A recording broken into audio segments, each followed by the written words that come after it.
ખજૂર એ ફક્ત હોળીમાં ખવાતી વસ્તુ નથી. ખજૂર એ ઉત્તમ આહાર ગણવામાં આવે છે. તેની અંદર અનેક પોષક તત્વો છે જે શરીર માટે ખૂબ જ ઉપયોગી છે. ખજૂરમાં rich source energy, fibre, antioxidants, iron સહિતની વસ્તુઓનો ભરપૂર ખજાનો છે અને તેનાથી શરીરમાં ખૂબ ફાયદો પણ નોંધાય છે. ખજૂરને જો રોજિંદા જીવનમાં ઉપયોગ કરવામાં આવે તો શરીર માટે ખૂબ જ ફાયદાકારક નીવડે છે અને શરીરમાં રોગોનું પ્રમાણ પણ ઘટાડે છે.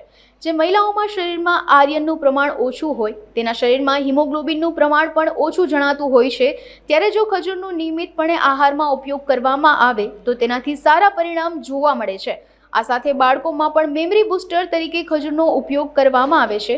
ખજૂર રોગ પ્રતિકારક શક્તિ વધારતો પણ એક પદાર્થ છે, જેથી શરીરમાં તેનાથી પોષક તત્વો ખૂબ વધારે જોવા મળે છે અને તેનાથી બીમારી પણ દૂર ભાગે છે. હું અશ્વિનભાઈ પંડ્યા. આપણે ત્યાં આ ઉતાસણી ઉપર હોલિકા પર્વ નિમિત્તે ખજૂર અને ધાણી ખાવાની પરંપરા છે. હવે એનું મહત્વ આપણા ધર્મ સાથે આયુર્વેદ સંકળાયેલું છે એ જોવા મળે છે. કારણ કે સમસ્થિતિમાં વાત, પિત્ત અને કફ રહે તો મનુષ્યનું આરોગ્ય નિરામય બની રહે, નિરોગી બની રહે. અને આપણે ત્યાં વેદમાં પણ એક ભાવના વ્યક્ત કરવામાં આવી છે કે શતમ જીવ શરદઃ પ્રબ્રવામ શરદઃ શતમ અદિના શ્યામ શરદઃ શતાત ભૂયશ્ચ શરદઃ શતાત. અમે 100 વર્ષ સુધી સારું સાંભળી શકીએ અને સારી રીતે જીવન જીવી શકીએ. ભદ્રમ કર્ણેભિઃ શૃણુયામ દેવાઃ ભદ્રમ પશ્યેમાક્ષભિર્યજત્રાઃ સ્થિરે રંગે તુષ્ટવા ગુમ સસ્તનુ વ્યસેમહિ દેવહિતમ યદાયુઃ. આ આપણું આયુષ્ય, આરોગ્ય અને ધર્મ એક સાથે સંકળાયેલા છે.